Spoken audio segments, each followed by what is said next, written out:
আল্লাহ সুবহানাহু ওয়া তাআলা আপনাকে আমাকে তার ইবাদতের জন্য সৃষ্টি করেছে। এই যে এত এত নিয়ামত আল্লাহ সুবহানাহু ওয়া তাআলা আপনাকে আমাকে দিয়েছেন, এটা বৈধভাবে ব্যবহার করার দায়িত্ব কার? কাকে দিয়েছে? এই মুমিনদেরকে বৈধভাবে ব্যবহার করার দায়িত্ব দিয়েছে। অবৈধভাবে ব্যবহারের দায়িত্ব দিয়েছে কুফফার সম্প্রদায়কে। আপনি আমি নিজেকে কিভাবে মুসলিম দাবি করছি? হ্যাঁ, কিভাবে নিজেকে মুসলিম দাবি করছি? আপনার মুখে রাসূল সাল্লাল্লাহু আলাইহি ওয়াসাল্লামের সুন্নাত নেই, রাসূল সাল্লাল্লাহু আলাইহি ওয়াসাল্লাম যেভাবে দাড়ি রাখেন সেভাবে দাড়ি রাখছেন না। আপনি কিভাবে নিজেকে মুসলিম দাবি করছেন? আপনার সাহসিকতা হারিয়ে গেছে, দাড়ি রাখার সাহসিকতা আপনার হারিয়ে গেছে। আপনি কিভাবে নিজেকে মুসলিম দাবি করছেন? আপনার পূর্বপুরুষদেরকে দেখুন, তারা অত্যন্ত গর্বের সাথে এই দাড়িকে রেখেছিল রাসূল সাল্লাল্লাহু আলাইহি ওয়াসাল্লামের সুন্নাহ অনুযায়ী। কোনো খুর, কোনো কেচি তারা ইউজ করেনি, ব্যবহার করেনি। আপনি নিজেকে কীভাবে মুসলিম দাবি করছেন? আপনি 5 ওয়াক্ত নামাজ পড়েন না, 1 ওয়াক্ত নামাজ পড়ে সেই 1 ওয়াক্তের প্রতিদান পাওয়ার জন্য বসে আছেন। আপনি কীভাবে নিজেকে মুসলিম দাবি করছেন? আপনার টাকনুর নিচে প্যান্ট এখনও ঝুলছে, আপনার টাকনুর নিচে পায়জামা এখনও ঝুলছে। আপনি কীভাবে নিজেকে মুসলিম দাবি করছেন? এইভাবে আপনি আল্লাহ সুবহানাহু ওয়া তাআলার সাহায্য আশা করেন? বৃথা, এই আশা করা আপনার বৃথা। আপনার মা বোন, পাড়া প্রতিবেশী দেখেন পশ্চিমাদের অনুসরণ করে বোরকাহীনভাবে রাস্তায় ঘোরাফেরা করছে, তাদের মতো ড্রেস পরে, পশ্চিমাদের মতো বেজন্মাদের মতো ড্রেস পরে তারা বাইরে ঘোরাফেরা করছে, তারা তাদেরকে অনুসরণ করে বাইরে চলাফেরা করছে। কিভাবে নিজেকে মুসলিম দাবি করছে? আপনার মেয়ের 17 বছর হয়ে গেছে, আপনি এখনও নামাজের জন্য গুরুত্ব দিতে পারছেন না। কিভাবে নিজেকে মুসলিম দাবি করছেন? লা হাওলা ওয়ালা কুওয়াতা ইল্লা বিল্লাহ। মুসলিম দাবি করছেন, শুধুমাত্র নামমাত্র আপনি নিজেকে মুসলিম দাবি করছেন, অথচ আপনার কর্মের ভিতর ইসলামের কোনো কর্মকাণ্ড নেই, যেটা আপনার উপর ফরজ। নামাজ, জাকাত, হাজ, সিয়াম, এগুলো আপনার ভিতর নেই। কীভাবে নিজেকে মুসলিম দাবি করছে? লা হাওলা ওয়ালা কুওয়াতা ইল্লা বিল্লাহ। আল্লাহ সুবহানাহু ওয়া তাআলা সূরা বাকারা 208 নম্বরে আল্লাহ সুবহানাহু ওয়া তাআলা বলেছেন, উদখুলু ফিস সিলমি কাফা, তোমরা ইসলামে পরিপূর্ণভাবে প্রবেশ করো, বিন্দুমাত্র বাদ দিবে না, পরিপূর্ণভাবে প্রবেশ করতে হবে। ওয়ালা তাত্তাবিউ খুতুওয়াতিশ শাইতান, শয়তানের পদাঙ্ক অনুসরণ করবে না। নিশ্চয়ই শয়তান হচ্ছে তোমাদের প্রকাশ্য শত্রু। শয়তান আপনাকে পথভ্রষ্ট করার জন্য বসে আছে, আপনার পিছনে পিছনে ঘুরছে।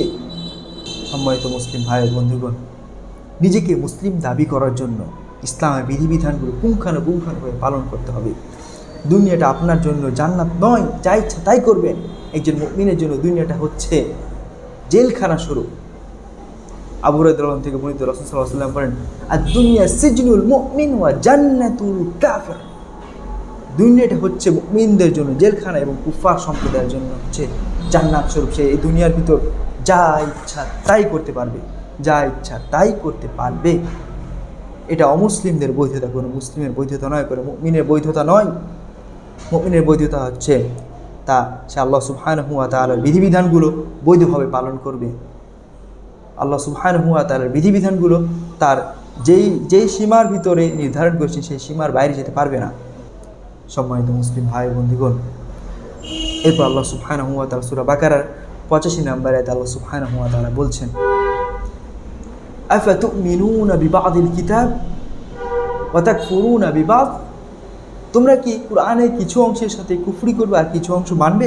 যেটা যুগের সাথে মিলে যাচ্ছে সেটাকে তুমি মানছো, আর যেটা যুগের সাথে মিলছে না সেটার সাথে তুমি কুফরি করছো।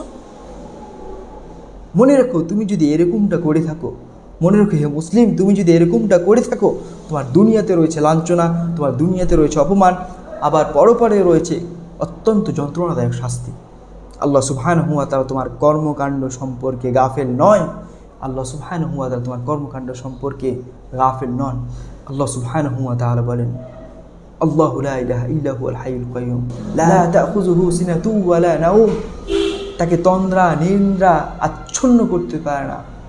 তিনি এক আল্লাহ, সর্বদ্রষ্টা, সর্বশ্রোতা, সর্ব বিষয়ে লিপিবদ্ধ করছেন আল্লাহ সুবহানাহু ওয়া তাআলা। তোমার পূর্বপুরুষদেরকে তাকাও, তারা নিজেদেরকে মুসলিম দাবি করেছে অত্যন্ত সাহসিকতার সাথে। তাদের রক্তগুলো ছিল লাল। বর্তমান সময়ে মুসলিমদের রক্ত হয়েছে সুপেয় পানি, যে পানি অনায়াসে পান করছে বিজাতীয় অমুসলিমরা। এই মুসলিমদের উপর বিজয় লাভ করেছে বিজাতীয় অমুসলিমরা, বেজন্মারা এই মুসলিমদের উপর বিজয় লাভ করেছে। কারণ কি জানেন? রাসূল সাল্লাল্লাহু আলাইহি ওয়াসাল্লামের ভবিষ্যৎবাণী, আবু দাউদের হাদিস, হব্বুদ দুনিয়া কারাহিয়াতিল মাউত, দুনিয়ার প্রতি ভালোবাসা এবং মৃত্যুকে অপছন্দ করা। দেখেন দুনিয়ার পিছনেই ছুটছে তারা, এবং তাদেরকে পরাজয় বরণ করার জন্য ছুটছে তাদের উপর বিজয় লাভ করা বিজাতিরা।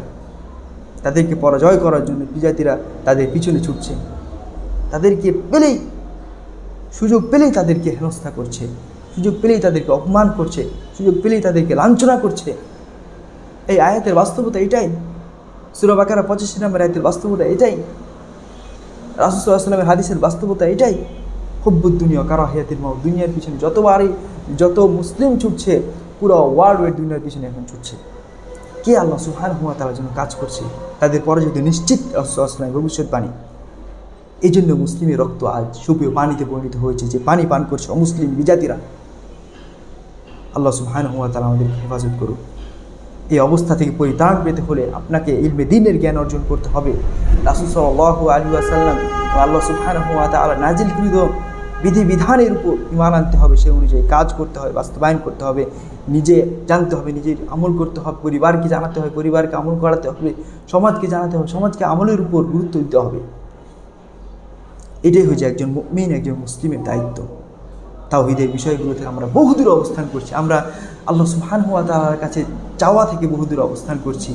আল্লাহ সুবহানাহু ওয়া তাআলার কাছে খুব বেশি চাইতে হবে, নিজের জন্য চাইতে হবে, পরিবারের জন্য চাইতে হবে, সমাজের জন্য চাইতে হবে, পুরো ওয়ার্ল্ডের মুসলিমদের জন্য আল্লাহ সুবহানাহু ওয়া তাআলার কাছে চাইতে হবে। তবেই একজন নিজেকে মুসলিম দাবি করতে পারবো। অন্যথায় নিজেকে মুসলিম দাবি করতে পারবো, তবে সে মুসলিম একটা বেলুনের মতো, যাকে নিয়ে বিজাতিরা খেলছে, তাদের বিরক্তির কারণ হলে তাকে ফুটিয়ে দিচ্ছে, কোনো মূল্য নেই। মূল্যহীন মুসলিম বর্তমান সমাজের মুসলিম, বর্তমান বিশ্বের মুসলিম হচ্ছে মূল্যহীন মুসলিম। আল্লাহ সুবহানাহু ওয়া তাআলা আমাদেরকে বুঝার তৌফিক দান করুন এবং উত্তরণের পথকে উন্মুক্ত করে দিন। আল্লাহুম্মা আমিন।